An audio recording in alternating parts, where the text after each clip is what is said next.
Fala galera, beleza? Aqui é a Fernanda Rocha e esse vídeo é especialmente para você, gerente contábil, que acabou de se tornar um e não sabe o que precisa ser feito para poder garantir o sucesso desse seu novo cargo.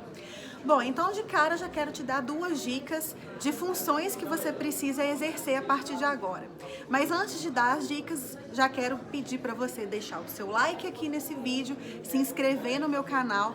Por favor, deixe esse like, deixe esse comentário, se manifeste, né? Porque para eu saber que eu tô falando com alguém, né? Eu não tô aqui colocando vídeo para poder ser visto pelo vento, né? Então, por favor, deixa aqui a sua manifestação, mesmo que seja negativa, mas deixa para eu saber que você tá aí do outro lado me assistindo, beleza?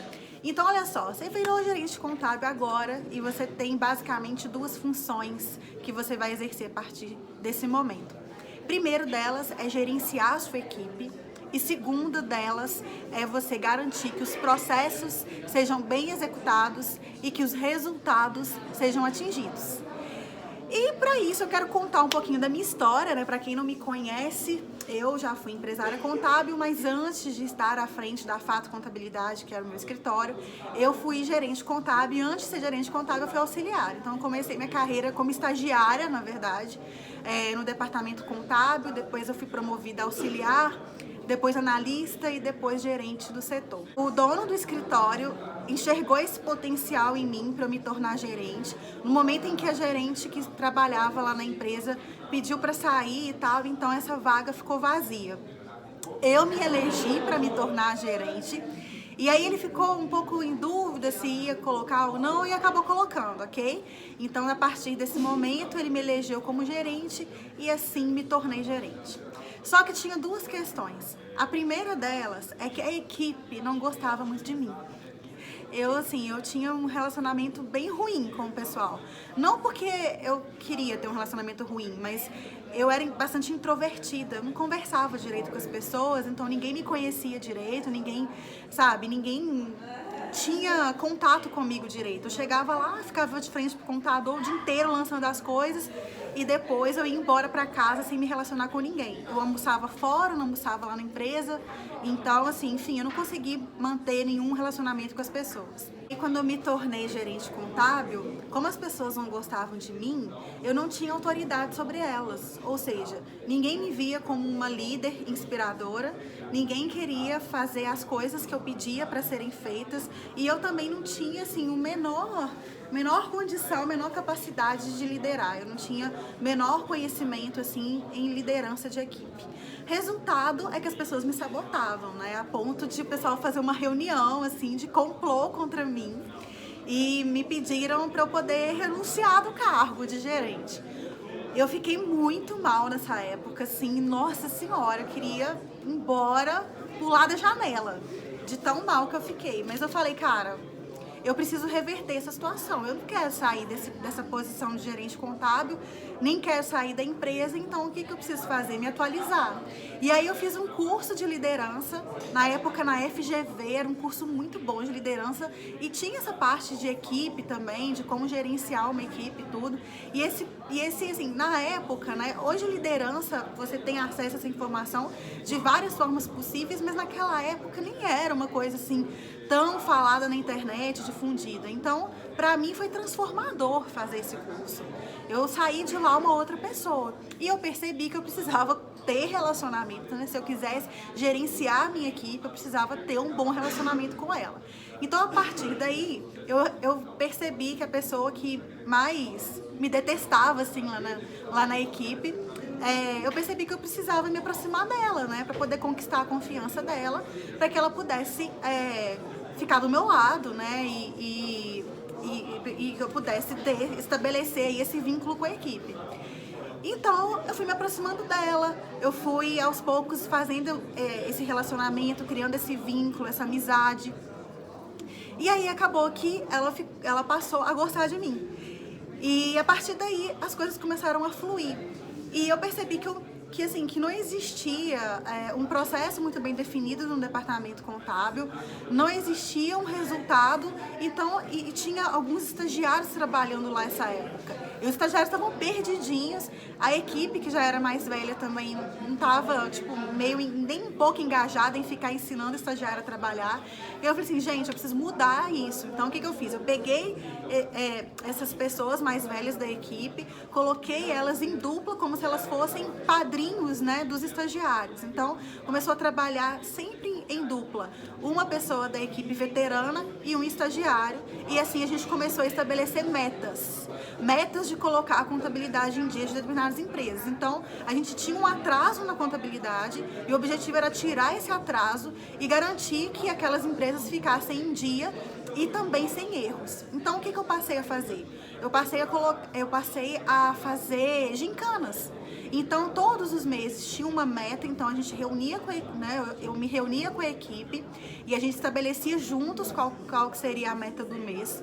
E se essa meta fosse atingida, a dupla vencedora, ou seja, que teve mais destaque, conseguiu mais resultado, ela ganhava um prêmio. Esse prêmio podia ser dia de folga, principalmente o pessoal mesmo escolheu por ter esse dia de folga. E fora esse mérito, esse reconhecimento, tipo, olha, a dupla do mês. Então, isso transformou completamente o departamento contábil. Foi, assim, uma das experiências que eu mais tenho orgulho de falar, porque eu saí de uma situação em que as pessoas me odiavam para uma situação em que eu realmente comecei a exercer um papel de liderança e ser vista como uma inspiração para as pessoas, sobretudo para os estagiários, que entraram lá totalmente perdidos e começaram a ter muito mais riqueza na hora de executar ali as suas funções e tal. E aí uma coisa que foi fundamental nesse processo, nessa transição, né, em eu me tornar gerente contábil, que fosse aceita pela equipe, foi o fato de eu ter saído do operacional. Então, o que acontece? Muitas vezes o gerente contábil, no caso, ele fica ali porque existe muito atraso na contabilidade, porque existe poucos processos desenhados, então ele fica ali muito no operacional, apagando incêndio o tempo todo, então fica ali, né, tem algumas empresas ali sob sua responsabilidade, então acaba que isso toma demais o tempo e, cara, cada vez que você fica ali mexendo nas empresas, lançando, conciliando, fazendo sei lá o quê, é tempo que você perde para poder gerenciar a sua equipe, para poder estar próximo, estabelecer esse vínculo, esse relacionamento. E eu acho assim que existe uma diferença também muito grande entre você ser um líder que inspira e ser o amiguinho da equipe. Você pode ser a pessoa mais querida da turma, né, da sua equipe e tudo, mas mesmo assim não ser uma pessoa que inspira. Ou seja, não basta você ser amigo do tipo, eu protejo a minha equipe, eu sou super amiga da fulana, todos os dias eu saio com a Cristiane e vou pra balada com ela, a gente sempre almoça junto, vai lá no açaí, come junto e tal. Cara, isso é muito legal, né, assim, isso ajuda a você fortalecer esse vínculo. Mas no momento em que você precisa exercer o seu papel de líder, ou seja, dizendo não muitas vezes para sua equipe, né, e tentando dar esse direcionamento, às vezes você vê que a pessoa ali, ela tá, sabe, fazendo o corpo mole na hora na hora de executar ali o seu trabalho, ou então é um funcionário, sei lá, que fica faltando demais, chega tarde, vai embora cedo, tá todo dia já testado e tá, sabe, aquela pessoa. E aí, se você é amigo daquela pessoa, você às vezes fica sem graça de falar com ela, né? Tipo, olha, não tá legal e tal, não sei o quê. Então, assim, você tem que saber separar. E nem sempre o líder, né, vai ser realmente a pessoa, não quer dizer que você vai ser o melhor amigo de todas essas pessoas. Nem sempre isso vai acontecer. Então saiba que no mesmo momento em que as pessoas te veneram, gostam de você, que você inspira, no outro momento eles podem te achar a pessoa mais mala do mundo. Mas você tem que ser essa pessoa que diz não. Sempre tem que fazer esse papel de dizer o não. Porque o não é muito importante para a pessoa depois colocar ali na linha. Então, resumidamente, a cultura que se estabelece ali na sua equipe, ela é reflexo do seu líder. Então, seja o exemplo, seja a pessoa que vai realmente ser a inspiração para todos eles. E quando eu digo ser inspiração, não quer dizer que você tem que ser perfeito, não quer dizer que você nunca tem que errar, mas você ser essa pessoa que tira as pedras do caminho quando a sua equipe precisa de direcionamento.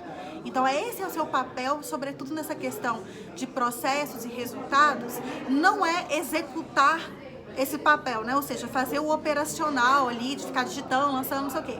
Mas garantindo que as pessoas atinjam os objetivos, tirando as pedras do caminho. Se for necessário pegar uma empresa para fazer, se for necessário pôr a mão na massa, lançar, conciliar o escambau, que seja, mas que isso seja uma exceção. Ou seja, quando o pau tá quebrando, quando uma coisa assim precisa realmente ser garantida, quando o resultado, né, tá na linha ali para poder ser executado. Então, assim, faça isso como exceção.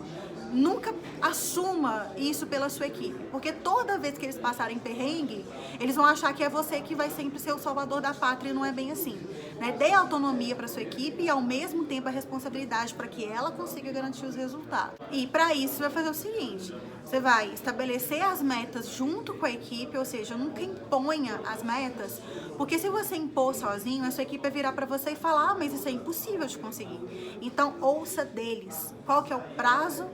E se você entender, assim, por exemplo, a pessoa coloca assim: ah, não, eu demoro tipo 20 dias para conciliar essa empresa, sei lá.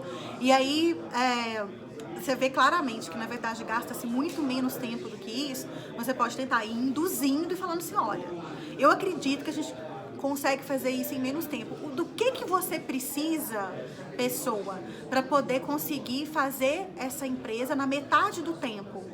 Entendeu? Tenta tirar dela essa resposta. Na verdade, assim, primeiro pergunta: você acha que tem como fazer em menos tempo? Aí se a pessoa vai responder que não, mas por quê? Ah, não, mas será que se a gente encontrar alguma solução, a gente não conseguiria fazer isso num tempo muito mais curto? Então, sempre extraia da equipe essa responsabilidade de assumir o compromisso que ela própria estabeleceu.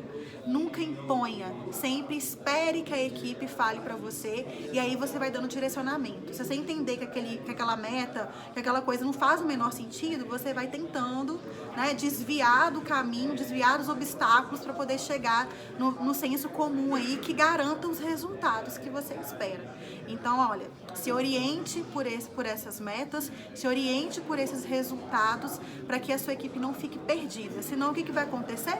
Todo mundo vai estar ali trabalhando sem nenhum propósito e muito menos com senso de união de equipe, né, de trabalho em equipe, essas coisas. Interessante fazer dinâmicas, interessante você estar sempre fazendo reuniões semanais ou quinzenais ou mensais, mas essas reuniões são muito importantes, são reuniões de integração, onde a equipe vai estar sempre alinhada, onde a equipe vai estar sempre trabalhando em conjunto, e isso faz toda a diferença, né? Cada um tem a sua meta individual, mas é muito importante que para que o resultado do mês seja atingido, todas as pessoas ali na equipe atinjam seus resultados pessoais. Se não atingir, acaba que não alcança a meta do mês. E aí o que acontece? Quando a pessoa atinge ali a sua meta, e às vezes tem um colega que está precisando de ajuda, uma pessoa ali da equipe que está precisando de ajuda, essa própria pessoa, para poder, pensando assim na garantia do resultado do mês, vai ali oferecer ajuda para esse colega, entendeu? E aí você que tem que ser essa cola, sabe? Que faz todo mundo se grudar aí nesse propósito, nesse objetivo de atingir os resultados que façam sentido, né, para a própria equipe e sobretudo para a empresa. Então, só para recapitular aqui, duas são as suas principais funções, pessoa que acabou de se tornar gerente contábil. Primeiro, garantir aí essa integração da equipe, gerenciar, liderar a sua equipe, ser esse líder que inspira, né? Não sendo, assim, amiguinho demais, né? Estabelecendo esse vínculo, essa amizade, mas na hora que tiver que puxar a orelha, né? E a outra coisa é garantir que os resultados dos processos sejam bem executados, os resultados sejam atingidos, e para isso você tem que ser essa pessoa que tira as pedras do caminho. Ou seja, sempre ajudando, auxiliando a sua equipe a encontrar o melhor caminho para poder atingir esses objetivos, beleza? Se for para ligar para um cliente, liga. Se for para poder pegar alguma coisa para fazer, faça. Mas sempre atribua àquela pessoa a responsabilidade pelo seu resultado. Beleza, galera? Então, espero que você tenha gostado desse vídeo. Se você é empresário contábil, está assistindo esse vídeo, né, e acredita que faça sentido mostrar aí para o seu gerente contábil, mostra para ele, não só para o gerente contábil, eu tô falando de gerente contábil porque é a experiência que eu tive, né, mas acredito que isso também sirva para outros casos, gerente fiscal, gerente de departamento pessoal, cada um aí com as suas, né, assim, tem funções, atribuições que são todas sempre muito iguais, né, todo gerente tem essa função de liderar a equipe, mas eu falei especificamente do contábil porque foi com base na experiência que eu tive, beleza? Então, mais uma vez, não deixe de compartilhar esse vídeo, curtir, né, dar o seu like, subscrever no meu canal e deixar o seu comentário também, beleza? Tamo junto, galera, até o próximo vídeo, tchau, tchau!